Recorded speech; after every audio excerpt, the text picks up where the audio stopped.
I almost start. Yeah. All right, guys, welcome back to another segment. This time around, we are going to be diving into the latest trend when it comes to transfer, mostly in Chelsea. Yeah. You understand? But because a lot of people want to know what is going on right now around the club, and also they want to know what's the way forward for all these players. But we are just here to drop our honest opinion and thoughts concerning some of those transfer. If some of them are good, whether some of them are not good in terms of this player, is it good that they should sell him, knowing the condition of this side, whether they should keep him or do you understand? Yeah. So we are here to drop our honest opinion. But before we do that, please kindly like, share, and subscribe to this channel, because on this space we give you trending football updates and 100% Chelsea. Yes, first on my list is Tariq George. I believe that you have heard about the news about Tariq George, that Chelsea are planning on a permanent move for Tariq George. Are you okay with that? I think we've talked about Tariq George earlier when the news started, and it was not looking that serious. Yes. And I made a statement like, if you have intention of giving this player on a permanent deal, there should be a buyback clause included, because we have seen this young talent, we've seen what he can do lately in our early games, in our preseason matches. We saw his flair. It was quite different from what he gave us the previous season. Exactly. It looks as if this guy has improved greatly in his playing style. And not visualizing what is ahead of this guy, how he will be in the next 3, 4, 5 years, and just thinking that he's my academic boy, I can sell him. Yes, no matter what. There are some players that you just need to have them.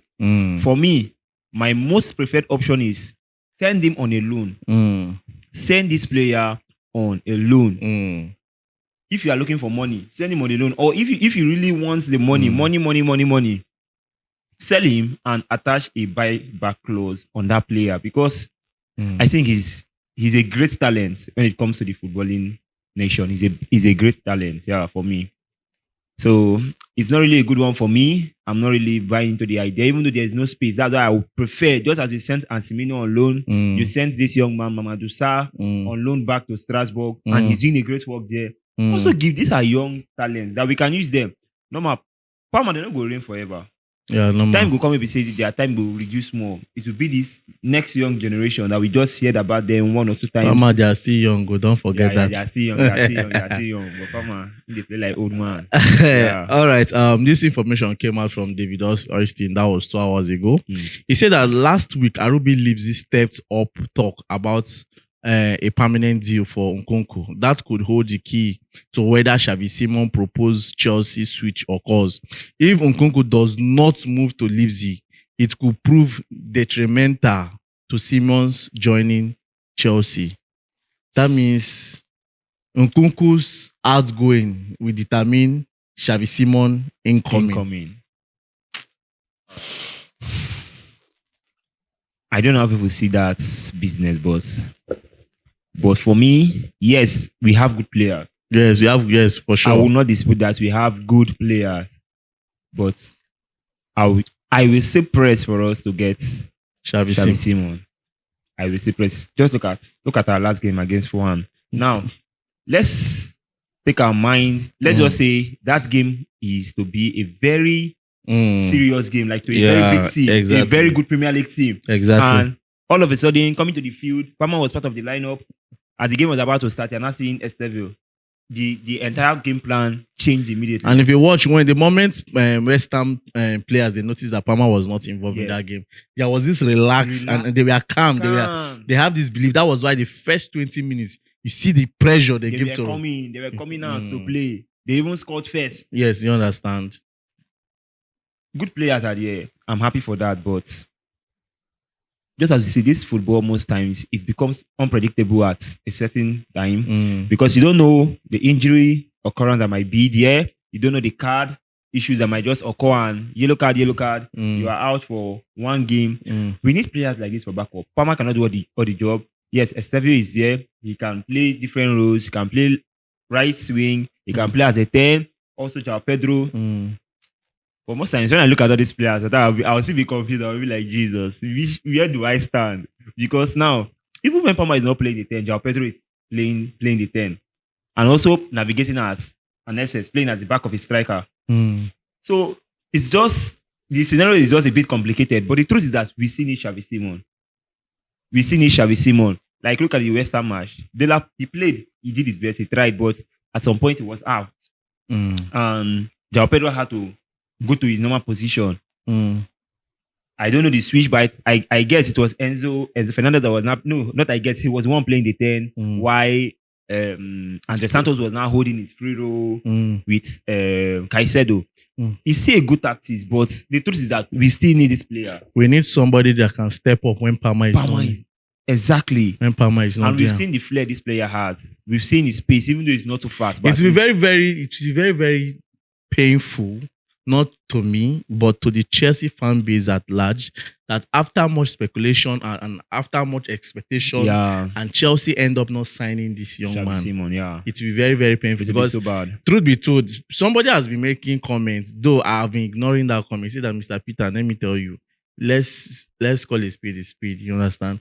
That he doesn't see this Xavi Simons deal happening.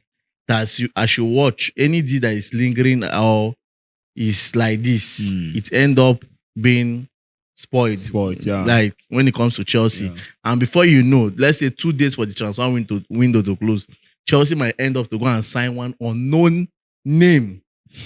Truth, that was how Palmer deal happened. We remember when we were looking for that playmaker after we lost out in Olise's deal. We brought names, Checky. So many names came up during that period. But nobody saw Palmer coming. Palmer deal happened 2 days when the transfer window wanted to close. Do you understand? That was when Palmer deal happened. And I was like, why will Chelsea behave like that? Why will Chelsea bring Palmer? What are we going to do with Palmer? A Man City graduate. What is all this one? But look at today. Once Palmer doesn't play, it hurts Chelsea fans. Because we know the impact. We know the feeling. Just like what Xavi Simons is doing at Aroli Bilizi. Irrespective of the fact that Leipzig lost to Bayern Munich 6-0. But the player's impact was felt. He was the highest rated player among all of his rating was about 8 point something. The rest was 6 point something. He played. He showed character. But the truth about the matter is that they say what do they call him? A 3, I'll be waiting, cannot make a 4, I'll be waiting, they call him. Sure. They have to be exactly what I used to talk about. One player cannot just make everything happen.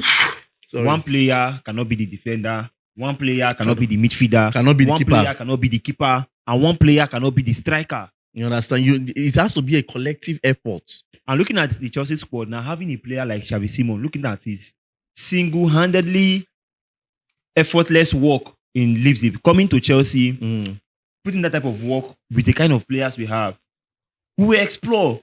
We will do more. Exactly. So for me, it will be very, very painful. You tell me that very. if Nkunku D is not happening, that means Xavi Simons D is not happening.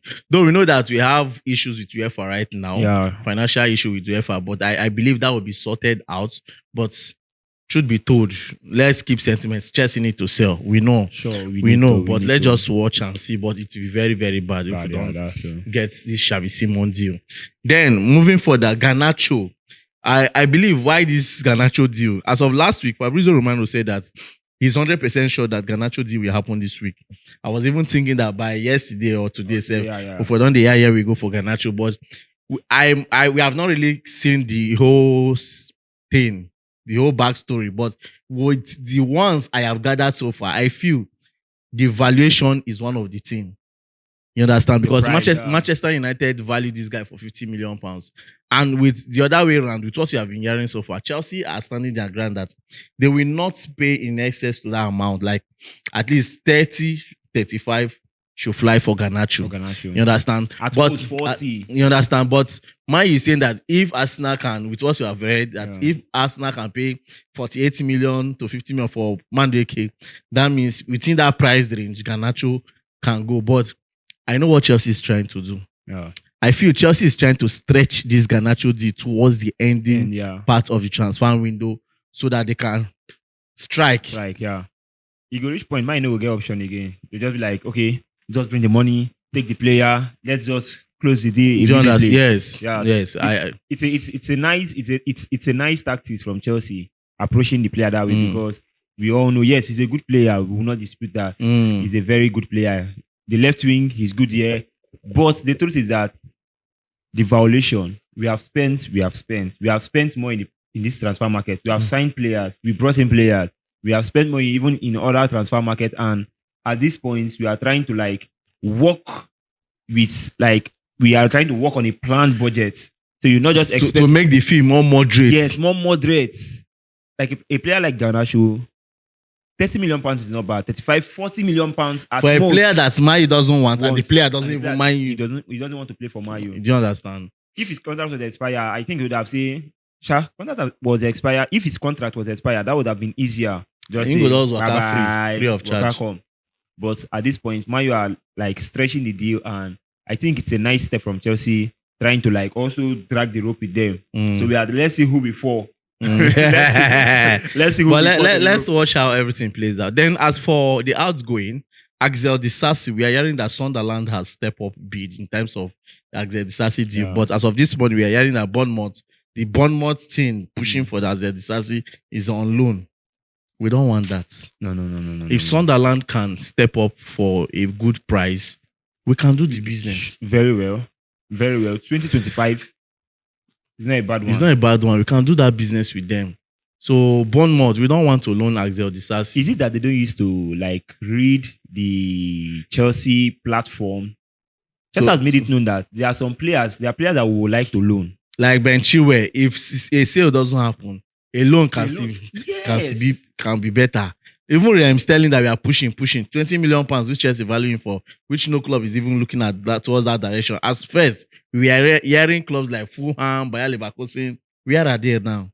I even heard about West Ham. I think some days ago, West Ham was also involved. So let's just see. Let's see how everything works out, because truth be told, we just have to wrap up things. And this talk of Chelsea saying that they are not, with what I've been hearing, according to whether Ben Jacob, saying that whether Matt Law or Ben Jacob, one of them, saying that Chelsea are not currently looking at signing a new centre back.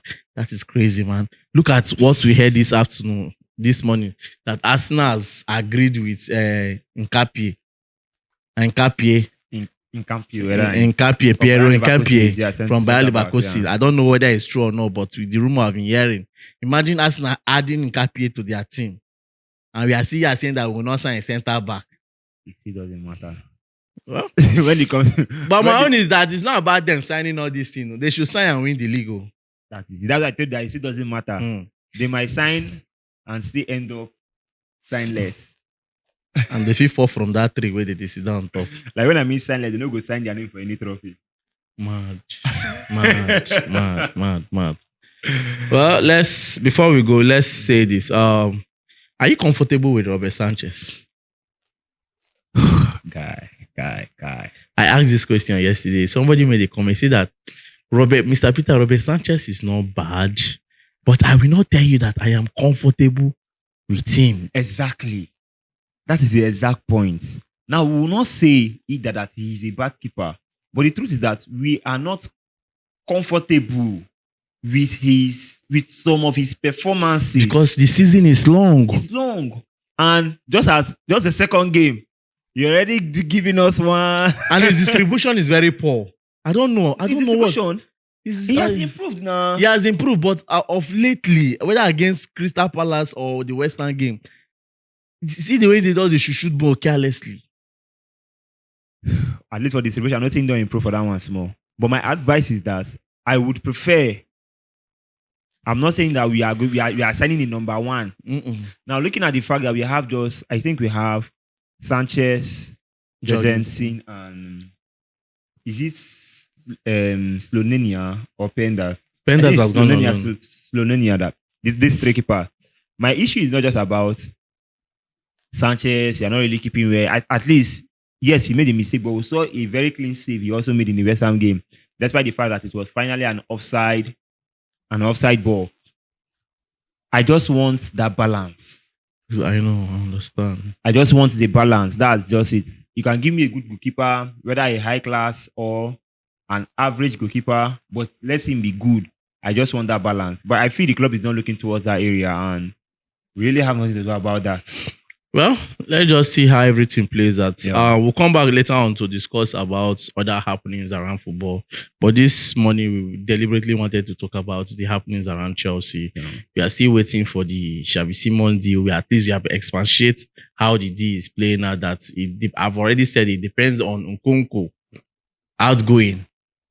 According to David Austin, it's going to be funny that once Nkunku deal doesn't happen now, or they finally doesn't sell Nkunku, that means the Xavi Simons deal won't happen. And also Nicholas Jackson, we are still waiting for that club that will put that 50 amount. Bayern Munich, let's see what Bayern, because I don't trust Bayern. I feel Bayern is coming with an approach of loan with an obligation. And that obligation, I need to trust German team for obligation. Now, see, look at the truth about this Bayern manipulation. They already have a good striker. I think they want to be just they want to get Jackson on loan so that they can be more stable and comfortable playing both their local competition and the Champions League competition. Yeah. They can use Hurricane more. You know, Hurricane is just their only striker and he plays often and often and often and often. So they are just looking for somebody that they can just bring in. To reshuffle. Yes. If the person does not really perform well, they will just say, go back to where you come from. Yes. And that is the plan. And that is once it happens like that, the valuation just won't make anything out of it. Exactly. And that's why I would tell people that my preferred choice of clubs to sign Jackson should come from the Premier League. Yes. Either Newcastle or Aston Villa, any of them that is ready to push the deal to get this player should get it done as quick as possible. Well, that will be all. Thank you very much. My name is Peters. And my name is Gifto. Don't forget to like, share, and subscribe.